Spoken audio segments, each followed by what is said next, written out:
Assalamualaikum warahmatullahi wabarakatuh.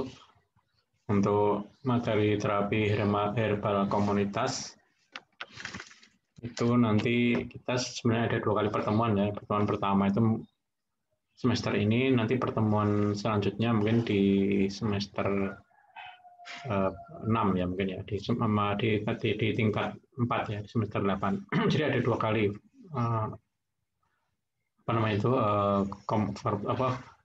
further komunitas, herbal komunitas ya. Herbal komunitas ada 2 kali. Kemudian untuk herbal komunitas yang pertama ini kita akan membahas mengenai beberapa topik ya. Yang pertama mengenai istilah antara jamu, obat herbal terstandar dan fitofarmaka. Dan yang kedua mengenai perbedaan obat herbal dan obat kimia. Yang ketiga mengenai ketepatan dosis obat herbal, kemudian kemiripan obat herbal. Jadi obat herbal yang mirip itu bisa berlawanan khasiatnya, kemudian ketepatan cara mengkonsumsi obat herbal, dan perbedaan waktu mengkonsumsi obat herbal. Kita mulai dengan topik yang pertama, yaitu mengenai jamu.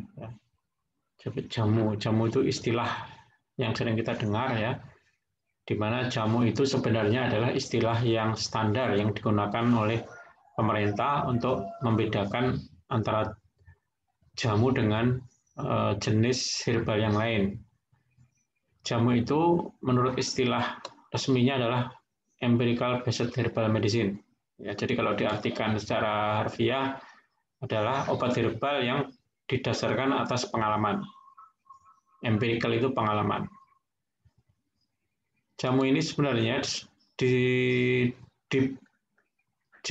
jamu itu bentuknya itu contohnya ada beberapa ya, misalnya dalam bentuk seduh, ya, dalam bentuk seduh. Seduhan itu termasuk jamu, misalnya kita membuat seduhan dari kayu manis misalnya, itu juga sudah merupakan jamu. Nah, jamu itu juga bisa berbentuk pil juga, cairan ya, yang berisi seluruh bahan tanaman yang menjadi penyusun jamu tersebut. Jadi jamu itu prinsipnya adalah seluruh tanaman ya, seluruh tanaman, tidak diambil zat yang tertentu ya. Jadi seluruh tanaman, misalnya daunnya atau mungkin akarnya ya, atau bisa jadi mungkin kulitnya ya. Kemudian jamu itu pada umumnya adalah mengacu pada resep peninggalan leluhur.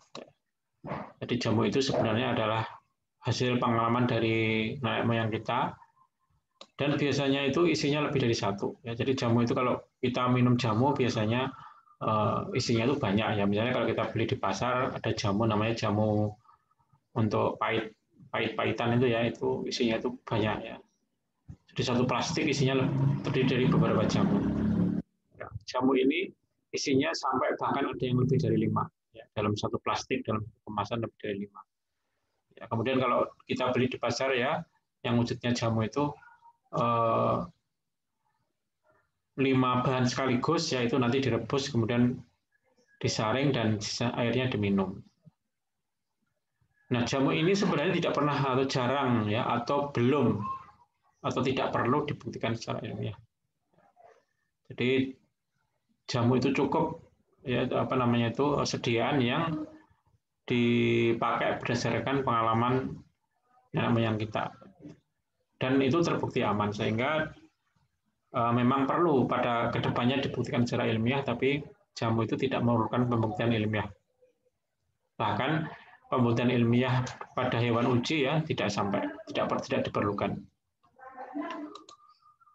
Kemudian jamu yang telah digunakan turun-menurun selama berpuluh-puluh tahun, bahkan mungkin ratusan tahun ya, itu ternyata telah aman ya, telah membuktikan tingkat keamanannya. Misalnya kalau kita minum jamu kunyit asam misalnya, itu jamu kunyit asam itu kan sebenarnya jamu yang dibuat oleh leluhur kita sendiri, yang terdiri dari 3 macam ya, misalnya ya. Atau mungkin jamu yang lain ya. Itu kalau diminum nggak ada orang yang keracunan ya, nggak ada orang yang mengalami efek samping, dan itu memang sudah terbukti sehingga aman. Nah, kalau kita membeli obat herbal ke apotek ya, memberi obat herbal ke apotek,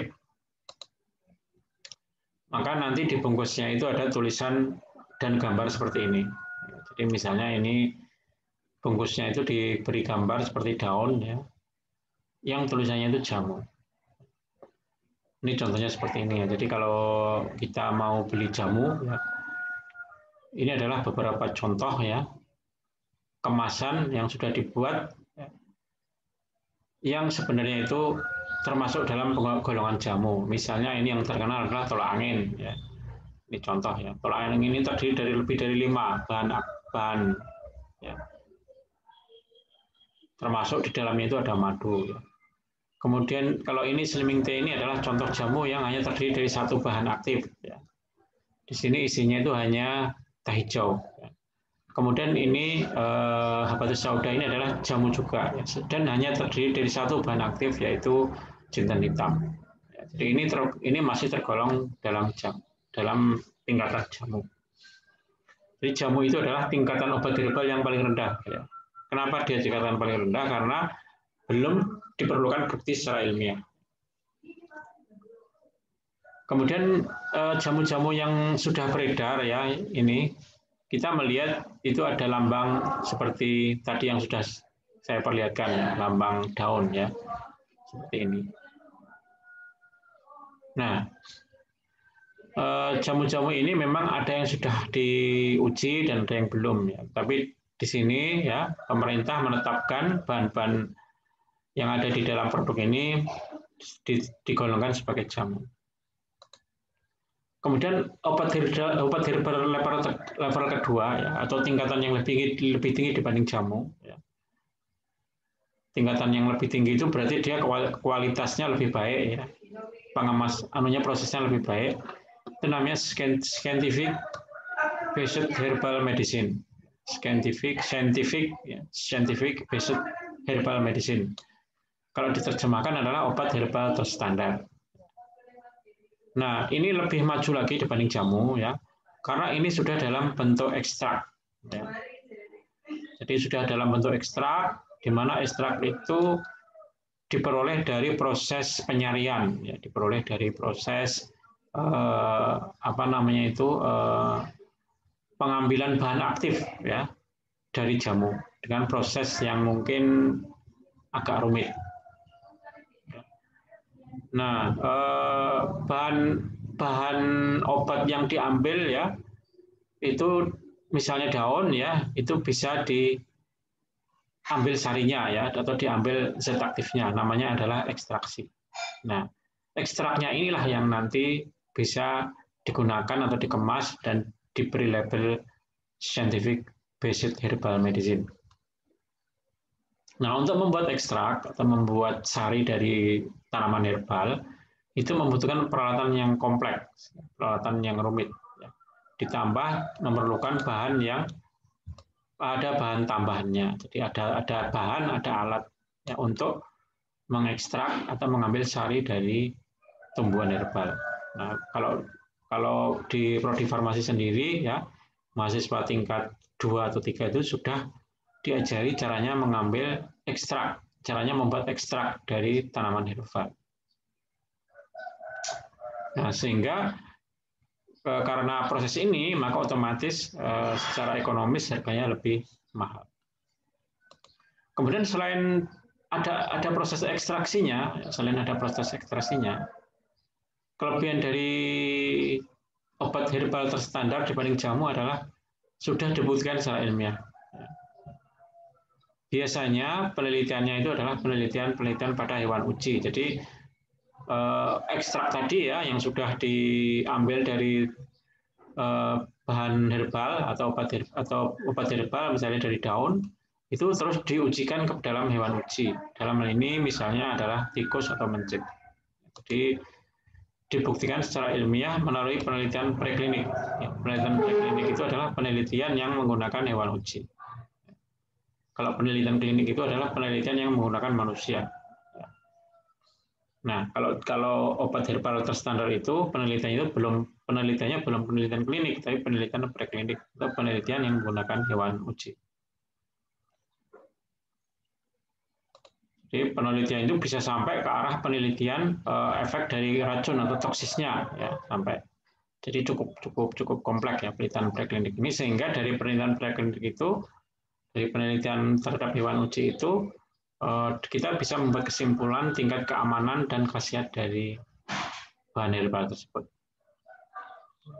Nah, itu adalah yang dinamakan adalah obat herbal terstandar. Kemudian obat herbal terstandar itu ya kalau dibuat oleh pabrik ya, pabrik jamu atau pabrik obat herbal, nanti diberi label ya, diberi label kira-kira seperti ini, ada gambar bintang 3 ya. Nah, ini adalah obat herbal terstandar. Jadi kalau kita beli obat herbal ke apotek kemudian ada lambangnya seperti ini, maka itu adalah obat herbal yang levelnya atau tingkatannya lebih baik dari jamu, ya, dinamakan obat herbal terstandar. Seperti contohnya ini ya, ini adalah contoh dari obat herbal terstandar. Jadi misalnya ini contohnya ini diapet ini dari jambu biji ya, contohnya dari jambu biji yang sudah diekstrak. Ini juga ya dari jambu biji. Kemudian kalau kiranti ini dari kunyit ya, ini sudah diekstrak. Jadi tingkatannya sudah obat herbal terstandar ya. Kita bisa melihat di sini ada gambar bintang 3. Kalau lelap ini diambil dari ekstrak buah pala ya. Jadi obat buah pala itu bisa meningkatkan kualitas tidur. Jadi ini adalah contoh dari obat herbal terstandar ya, atau scientific based herbal medicine ya. Ini. Jadi kita sudah mempunyai beberapa merek ya, di Indonesia sudah beredar merek obat herbal terstandar ya. Kemudian contoh yang kemudian tingkatan paling tinggi ya dari obat herbal ya. Jadi tingkatan paling rendah namanya kan jamu ya, tingkatan rendah. Yang tingkatan yang lebih tinggi dari jamu namanya scientific based herbal medicine atau obat herbal terstandar. Dan tingkatan yang lebih tinggi lagi namanya fitofarmaka ya, atau clinical based herbal medicine ya. Clinical itu berarti jenis obat herbal ini sudah diujikan pada manusia ya. Jadi namanya clinical ya. Nah, kalau diambil definisinya clinical based herbal medicine ya, atau fitofarmaka ya, merupakan bentuk obat tradisional dari bahan alam yang sudah disejajarkan dengan obat modern. Jadi ini sudah bisa disejajarkan dengan obat-obat kimia ya, seperti paracetamol ya mungkin ya, atau mungkin obat-obat kimia yang lain ya, misalnya amlodipin dan sebagainya. Nah, kenapa begitu? Karena fitofarmaka ya, atau clinical based herbal medicine ini sudah dilakukan uji pada manusia ya, sudah dilakukan uji pada manusia, dan buktinya adalah dan terbukti bisa digunakan untuk pengobatan. Nah, kemudian karena dia ini sudah bisa disesuaikan dengan obat modern, ya, maka sudah dipakai di pelayanan kesehatan umum, misalnya di rumah sakit. Jadi yang sudah diresepkan oleh dokter. Jadi dokter sudah cukup banyak meresepkan obat fitofarmaka ini, ya. Kalau obat herbal terstandar ini belum ya, tidak atau jarang sekali mungkin dokter yang meresepkan. Tapi kalau sudah fitofarmaka ya, bisa jadi ini sudah banyak digunakan oleh klinisi atau dokter untuk pelayanan kesehatan di rumah sakit. Nah, ini tingkatan paling akhir yaitu paling tinggi yaitu fitofarmaka atau clinical based herbal medicine ya. Lambangnya seperti ini ya, ada bintang 6 ya, itu fitofarmaka. Ini contoh dari fitofarmaka ya, ini Stemono ya, terus ini misalnya contoh kalau yang terkenal ini ya, selain Stemono itu ada Tensigard ya. Tensigard itu adalah obat penurun tensi ya, yang di dalamnya itu ada 2 macam tumbuhan ya, yaitu tumbuhan seledri dan kumis kucing ya, ini untuk menurunkan tensi. Jadi ini termasuk obat herbal, termasuk fitofarmaka. Ini contoh dari fitofarmaka.